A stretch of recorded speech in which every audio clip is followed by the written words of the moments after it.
राधे राधे जी। आज की कथा में आप सभी भक्तों का हार्दिक स्वागत है। भगवान श्री कृष्ण और श्रीमती राधा रानी की कृपा सदैव आप और आपके समस्त परिवार पर बनी रहे। इससे पहले के सभी अध्याय सुनने के लिए, वीडियो को लाइक करने के लिए और बहुत ही प्यारे प्यारे कमेंट्स करने के लिए आप सभी भक्तों का दिल से बहुत बहुत आभार।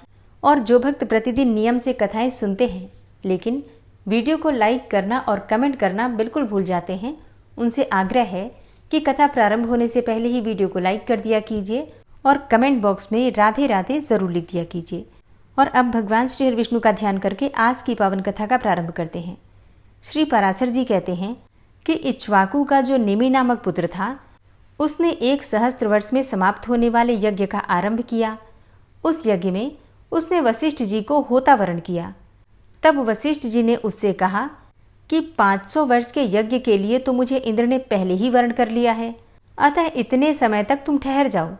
वहां से आने पर मैं तुम्हारा भी ऋत्विक हो जाऊंगा।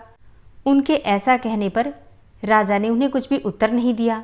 तब वशिष्ठ जी ने ये समझकर कि राजा ने उनका कथन स्वीकार कर लिया है, इंद्र का यज्ञ आरंभ कर दिया। किंतु राजा निमि भी उसी समय गौतम आदि अन्य होताओं द्वारा अपना यज्ञ करने लगे। देवराज इंद्र का यज्ञ समाप्त होते ही मुझे निमि का यज्ञ कराना है, इस विचार से वशिष्ठ जी भी तुरंत ही आ गए। तब उस यज्ञ में अपना अर्थात होता का कर्म गौतम को करते देखकर उन्होंने सोते हुए राजा निमि को यह शाप दिया कि इसने मेरी अवज्ञा करके संपूर्ण कर्म का भार गौतम को सौंपा है, इसलिए यह देहहीन हो जाएगा। फिर सोकर उठने पर राजा निमि ने भी कहा कि इस दुष्ट गुरु ने मुझसे बिना बातचीत किए अज्ञानता पूर्वक मुझ सोए हुए को शाप दिया है, इसलिए इसका देह भी नष्ट हो जाएगा। इस प्रकार शाप देकर राजा ने अपना शरीर छोड़ दिया। राजा निमि के शाप से वशिष्ठ जी का लिंग देह मित्रा वरुण के वीर्य में प्रविष्ट हुआ और उर्वशी के देखने से उसका वीर्य स्खलित होने पर उसी से उन्होंने दूसरा देह धारण किया। निमि का शरीर भी अति मनोहर गंध और तेल आदि से सुरक्षित रहने के कारण गला सड़ा नहीं, बल्कि तत्काल मरे हुए देह के समान ही रहा। यज्ञ समाप्त होने पर जब देवगण अपने भाग ग्रहण करने के लिए आए तो उनसे ऋत्विक गण बोले कि यजमान को वर दीजिए। अब देवताओं द्वारा प्रेरणा किए जाने पर राजा निमि ने उनसे कहा कि हे भगवान, आप लोग संपूर्ण संसार के दुख को दूर करने वाले हैं। मेरे विचार से शरीर और आत्मा के वियोग होने में जैसा दुख होता है वैसा और कोई दुख नहीं है, इसलिए मैं अब फिर से शरीर ग्रहण नहीं करना चाहता, समस्त लोगों के नेत्रों में ही वास करना चाहता हूँ।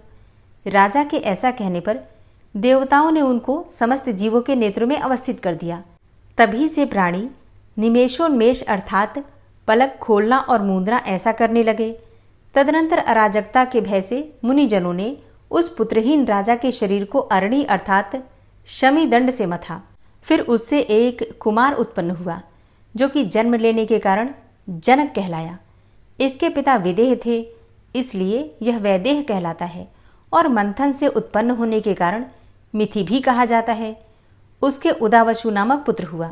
उदावसु के नंदिवर्धन, नंदिवर्धन के सुकेतु, सुकेतु के देवरात, देवरात के बृहदुक्त, बृहदुक्त के महावीर्य, महावीर्य के सुधृति, सुधृति के धृष्टकेतु, धृष्टकेतु के हर्यश्व, हर्यश्व के मनु, मनु के प्रतीक, प्रतीक के कृतरथ, कृतरथ के देवमीढ़, देवमीढ़ के विबुध, विबुध के महधृति, महाधृति के कृतरात और कृतरात के महारोमा, महारोमा के सुवर्णरोमा, सुवर्णरोमा के हृष्वरोमा और हृष्वरोमा के सीरध्वज नामक पुत्र हुआ। वह पुत्र की कामना से यज्ञ भूमि को जोत रहा था। इसी समय हल के अग्रभाग में उसके सीता नाम की कन्या उत्पन्न हुई। सीरध्वज का भाई सांकस्य नरेश कुशध्वज था। सीरध्वज के धातुमान नामक पुत्र हुआ।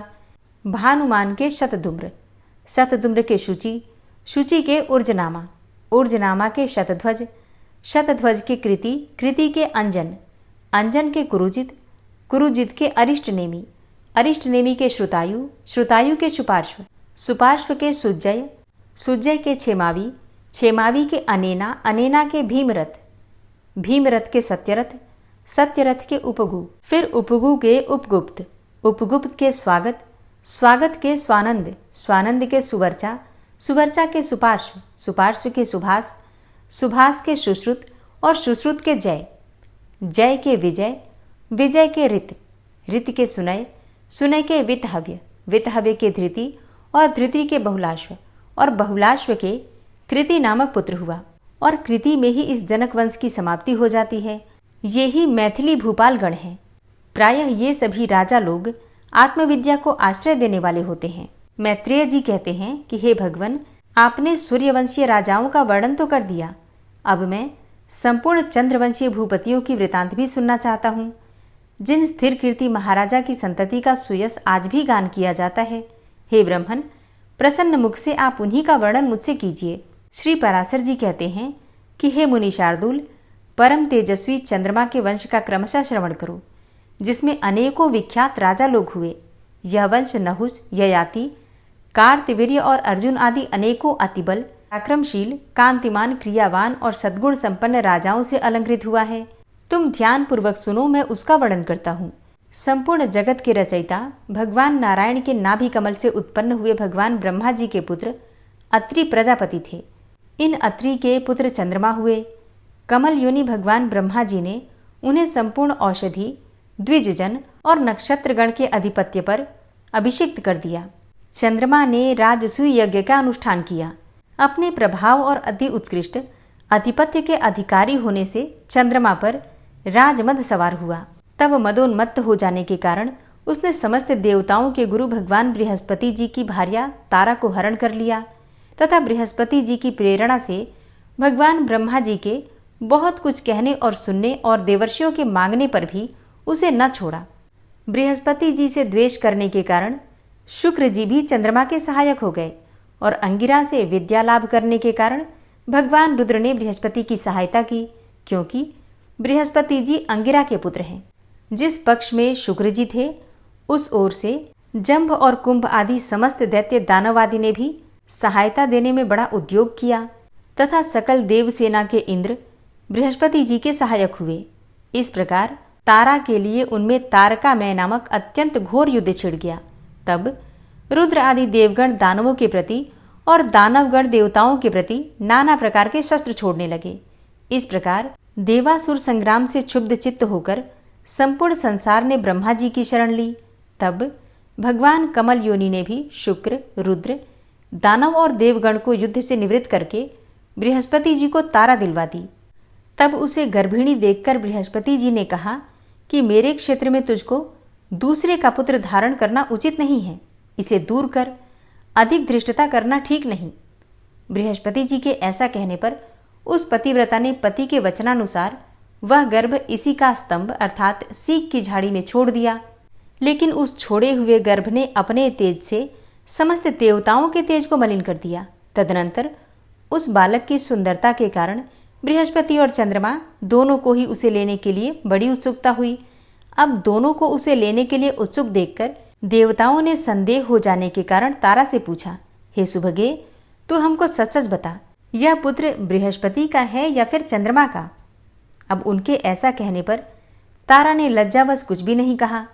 जब बहुत कुछ कहने पर भी वह देवताओं से नहीं बोली तो वह बालक उसे शाप देने के लिए उद्यत होकर बोला, अरे दुष्टा माँ, तुम मेरे पिता का नाम क्यों नहीं बतलाती? तुम व्यर्थ लज्जावती की मैं अभी ऐसी गति करूंगा जिससे कि तू आज ही से इस प्रकार अत्यंत धीरे धीरे बोलना भूल जाएगी। तदनंतर पितामह श्री ब्रह्मा जी ने उस बालक को देखकर तारा से स्वयं ही पूछा, बेटी ठीक ठीक बता, यह पुत्र किसका है, बृहस्पति का या फिर चंद्रमा का? इस पर उसने लज्जापूर्वक कहा, चंद्रमा का। तब तो नक्षत्रपति भगवान चंद्र ने उस बालक को हृदय से लगाकर कहा, बहुत ठीक है, बहुत ठीक बेटा, तुम बड़े बुद्धिमान हो, और उनका नाम बुध रख दिया। इस समय उनके निर्मल कपोलों की कांति उच्छ्वसित और देदीप्यमान हो रही थी। बुध ने जिस प्रकार ईला से अपने पुत्र पुरुरवा को उत्पन्न किया था, उसका वर्णन पहले ही कर चुके हैं। पुरुरवा अति दानशील, अति याज्ञिक और अति तेजस्वी था। मित्रा वरुण के शाप से मुझे मृत्युलोक में रहना पड़ेगा, ऐसा विचार करते हुए उर्वशी अप्सरा की दृष्टि उस अति सत्यवादी, रूप के धनी और मतिमान राजा पुरुरवा पर पड़ी। देखते ही वह संपूर्ण मान तथा स्वर्ग सुख की इच्छा को छोड़कर तन्मय भाव से उसी के पास आई। राजा पुरुरवा का चित्त भी उसे संसार की समस्त स्त्रियों में विशिष्ट तथा कांति, सुकुमारता, सुंदरता, गति, विलास और मुस्कान आदि गुणों से युक्त देखकर उसके वशीभूत हो गया। इस प्रकार वे दोनों ही परस्पर तन्मय और अनन्य चित्त होकर और सभी कर्मों को भूल गए। निदान राजा ने निसंकोच होकर कहा, हे शुभ्रू, मैं तुम्हारी इच्छा करता हूँ, तुम प्रसन्न होकर मुझे प्रेम दान दो। राजा के ऐसा कहने पर उर्वशी ने भी लज्जावश स्खलित स्वर में कहा कि यदि आप मेरी प्रतिज्ञा को निभा सकें तो अवश्य ही ऐसा हो सकता है। अब ये सुनकर राजा ने कहा कि अच्छा, तुम अपनी प्रतिज्ञा मुझसे कहो। इस प्रकार पूछने पर वो फिर बोली, मेरे पुत्र रूप इन 2 मेषों अर्थात भेड़ों को आप कभी मेरी शैया से दूर न कर सकेंगे। मैं कभी आपको नग्न न देखने पाऊं और केवल घृत ही मेरा आहार होगा। यही मेरी 3 प्रतिज्ञाएं हैं। तब राजा ने कहा, ऐसा ही होगा। तदनंतर राजा पुरुरवा ने दिन दिन बढ़ते हुए आनंद के साथ कभी अलकापुरी के अंतर्गत चैत्ररथ आदि वनों में और कभी सुंदर पद्मखंडों से युक्त अति रमणीय मानस आदि सरोवरों में विहार करते हुए 60,000 वर्ष बिता दिए। उसके उपभोग सुख से प्रतिदिन अनुराग के बढ़ते रहने से उर्वशी को भी देवलोक में रहने की इच्छा ही नहीं रही। इधर उर्वशी के बिना अप्सराओं, सिद्धों और गंधर्वों को स्वर्गलोक अत्यंत रमणीय नहीं मालूम होता था। अतः उर्वशी और पुरुरवा की प्रतिज्ञा को जानने वाले विश्वावसु ने एक दिन रात्रि के समय गंधर्वों के साथ जाकर उसके शयनागार के पास से एक मेष का हरण कर लिया और फिर उसे आकाश में ले जाते समय उर्वशी ने उसका शब्द सुना। तब वो बोली कि मुझ अनाथा के पुत्र को कौन लिए जाता है, अब मैं किसकी शरण में जाऊं। किंतु यह सुनकर भी इस भय से कि रानी मुझे नंगा देख लेगी, राजा नहीं उठा। तदनंतर गंधर्वगण दूसरा भी मेष लेकर चल दिए।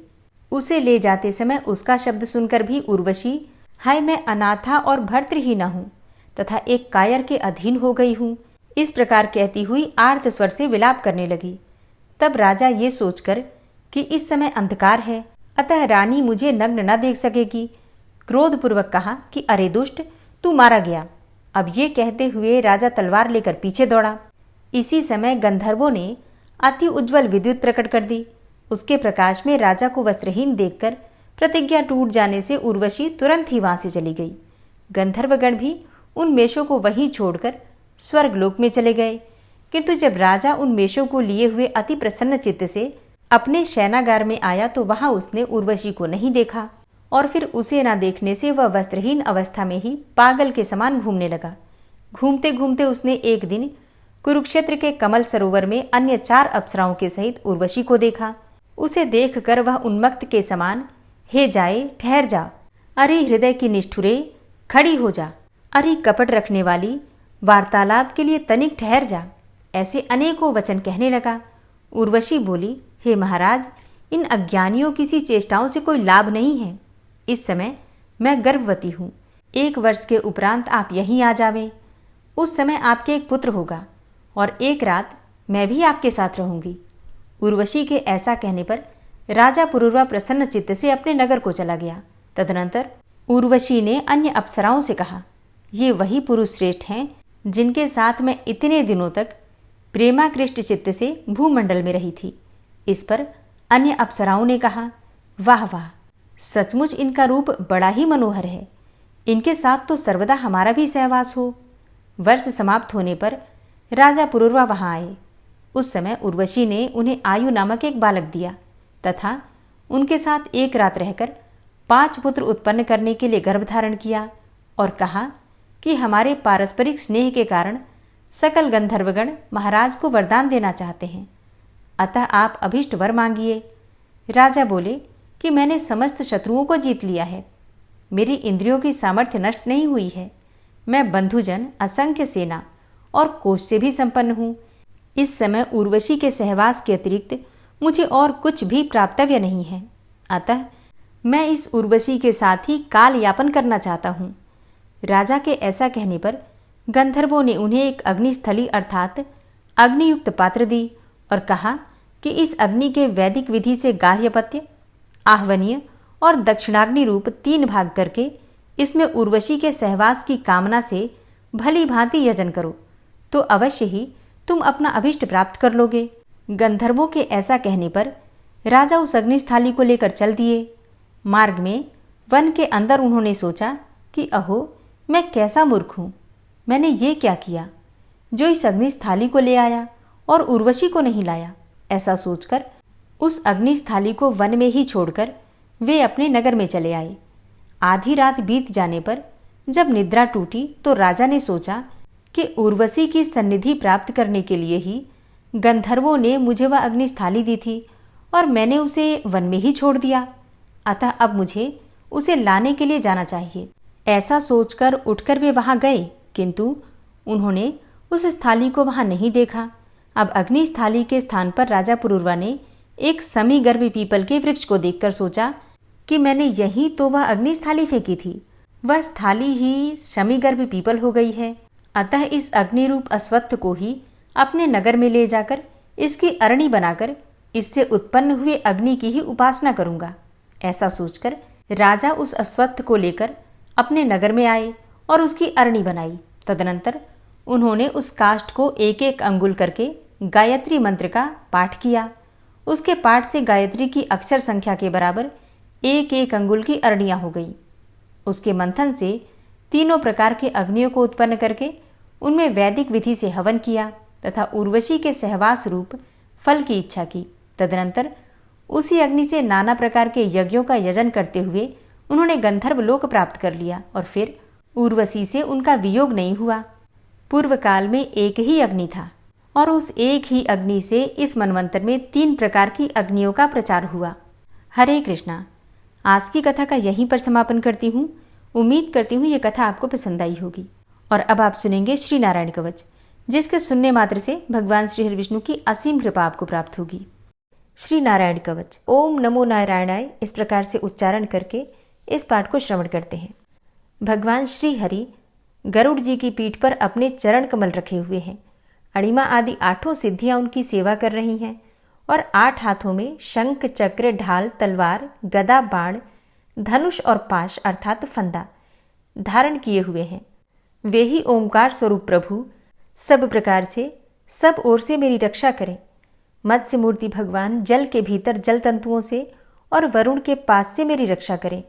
माया से ब्रह्मचारी रूप धारण करने वाले वामन भगवान स्थल पर और विश्वरूप श्री त्रिविक्रम भगवान आकाश में मेरी रक्षा करें। जिनके घोर अट्टहास करने पर सब दिशाएं गूंज उठी थी और दैत्य पत्नियों के गर्भ गिर गए थे, वे दैत्ययुत पतियों के शत्रु भगवान नृसिंह किले, जंगल, रणभूमि आदि विकट स्थानों में मेरी रक्षा करें। अपनी दाढ़ों पर पृथ्वी को उठा लेने वाले यज्ञ मूर्ति वाराह भगवान मार्ग में, परशुराम जी पर्वतों के शिखरों पर और लक्ष्मण जी के सहित भरत के बड़े भाई भगवान रामचंद्र प्रवास के समय मेरी रक्षा करें। भगवान नारायण मारण, मोहन आदि भयंकर अभिचारों और सब प्रकार के प्रमादों से मेरी रक्षा करें। ऋषि श्रेष्ठ नर गर्व से, योगेश्वर भगवान दत्तात्रेय योग के विघ्नों से और त्रिगुणाधिपति भगवान कपिल कर्म बंधन से मेरी रक्षा करें। परम ऋषि सनत कुमार कामदेव से, हयग्रीव भगवान मार्ग में चलते समय देव मूर्तियों को नमस्कार आदि न करने के अपराध से और देवर्षि नारद सेवा अपराधों से और भगवान कच्छप सब प्रकार के नरकों से मेरी रक्षा करें। भगवान धन्वंतरी कुपथ्य से, जितेंद्र भगवान ऋषभदेव सुख दुख आदि भयदायक द्वंद्वों से, यज्ञ भगवान लोकापवाद से और बलराम जी मनुष्यकृत कष्टों से और श्री शेष जी क्रोधवश नामक सर्पों के गणों से मेरी रक्षा करें। भगवान श्री कृष्ण द्वैपायन व्यास जी अज्ञान से तथा बुद्धदेव पाखंडियों से और प्रमाद से मेरी रक्षा करें। धर्म रक्षा करने वाले महान अवतार धारण करने वाले भगवान कल्कि पाप बहुल कलिकाल के दोषों से मेरी रक्षा करें। प्रातःकाल भगवान केशव अपनी गदा लेकर, कुछ दिन चढ़ जाने पर भगवान गोविंद अपनी बांसुरी लेकर और दोपहर के पहले भगवान नारायण अपनी तीक्ष्ण शक्ति लेकर और दोपहर को भगवान विष्णु चक्रराज सुदर्शन लेकर मेरी रक्षा करें। तीसरे पहर में भगवान मधुसूदन अपना प्रचंड धनुष लेकर मेरी रक्षा करें और सायंकाल में ब्रह्मा आदि त्रिमूर्तिधारी माधव, सूर्यास्त के बाद ऋषिकेश, अर्धरात्रि के पूर्व तथा अर्धरात्रि के समय अकेले भगवान पद्मनाभ मेरी रक्षा करें। रात्रि के पिछले प्रहर में श्रीवत्स लांछन श्रीहरि, उषा काल में खड्गधारी भगवान जनार्दन और सूर्योदय से पूर्व श्री दामोदर और संपूर्ण संध्याओं में काल मूर्ति भगवान विश्वेश्वर मेरी रक्षा करें। हे सुदर्शन, आपका आकार चक्र रथ के पहिए की तरह है। आपके किनारे का भाग प्रलयकालीन अग्नि के समान अत्यंत तीव्र है। आप भगवान की प्रेरणा से सबोर घूमते रहते हैं। जैसे आग वायु की सहायता से सूखे घास फूस जला डालती है, वैसे ही आप हमारी शत्रु सेना को शीघ्र से जला दीजिए। हे कौमुद की गदा, आपसे छूटने वाली चिंगारियों का स्पर्श वज्र के समान असह्य है। आप भगवान अजित की प्रिया हैं और मैं उनका सेवक हूँ। इसलिए आप कुष्मांड, विनायक, यक्ष, राक्षस, भूत और प्रेत आदि ग्रहों को अभी कुचल डालिए तथा मेरे शत्रुओं को चूर चूर कर दीजिए। हे शंखश्रेष्ठ, आप भगवान श्री कृष्ण के फूंकने से भयंकर शब्द करके मेरे शत्रुओं का दिल दहला दीजिए एवं यातुधान, प्रमथ, प्रेत, मातृका, पिशाच तथा ब्रह्म राक्षस आदि भयावने प्राणियों को यहाँ से तुरंत भगा दीजिए। भगवान की श्रेष्ठ तलवार, आपकी धार बहुत तीक्ष्ण है। आप भगवान की प्रेरणा से मेरे शत्रुओं को छिन्न भिन्न कर दीजिए। भगवान की प्यारी ढाल, आप में सैकड़ों चंद्राकार मंडल है। आप पाप दृष्टि, पापात्मा शत्रुओं की आंखें बंद कर दीजिए और उन्हें सदा के लिए अंधा बना दीजिए। सूर्य आदि ग्रह, धूमकेतु, पुच्छल तारे आदि केतु, दुष्ट मनुष्य, सर्प आदि रेंगने वाले जंतु, दाढ़ों वाले हिंसक पशु, भूत प्रेत आदि तथा पापी प्राणियों से हमें जो भय हो और जो हमारे मंगल के विरोधी हों, वे सभी भगवान के नाम, रूप तथा आयुधों का कीर्तन करने से तत्काल नष्ट हो जाएं। बृहद, रथंतर आदि सामवेदीय स्तोत्रों से जिनकी स्तुति की जाती है, वे वेद मूर्ति भगवान गरुड़ और विश्वक्सेन जी अपने नामोच्चारण के प्रभाव से हमें सब प्रकार की विपत्तियों से बचाएं। श्रीहरि के नाम, रूप, वाहन, आयुध तथा श्रेष्ठ पार्षद हमारी बुद्धि, इंद्रिय, मन और प्राणों को सब प्रकार की आपत्तियों से बचाएं। जितना भी कार्य अथवा कारण रूप जगत है, वह वास्तव में भगवान ही है। इस सत्य के प्रभाव से हमारे सारे उपद्रव नष्ट हो जाएं। जो लोग ब्रह्म और आत्मा की एकता का अनुभव कर चुके हैं, उनकी दृष्टि में भगवान का स्वरूप समस्त विकल्पों से रहित है, भेदों से रहित है। फिर भी वे अपनी माया शक्ति के द्वारा भूषण, आयुध और रूप नामक शक्तियों को धारण करते हैं। यह बात निश्चित रूप से सत्य है। इस कारण सर्वज्ञ, सर्वव्यापक भगवान श्री हरि सदा सर्वत्र सब स्वरूपों से हमारी रक्षा करें। जो अपने भयंकर अट्टहास से सब लोगों के भय को भगा देते हैं और अपने तेज से सबका तेज ग्रस लेते हैं, वे भगवान नृसिंह दिशा विदिशा में नीचे ऊपर बाहर भीतर सब ओर से हमारी रक्षा करें। हे देवराज इंद्र, मैंने तुम्हें यह नारायण कवच सुना दिया है।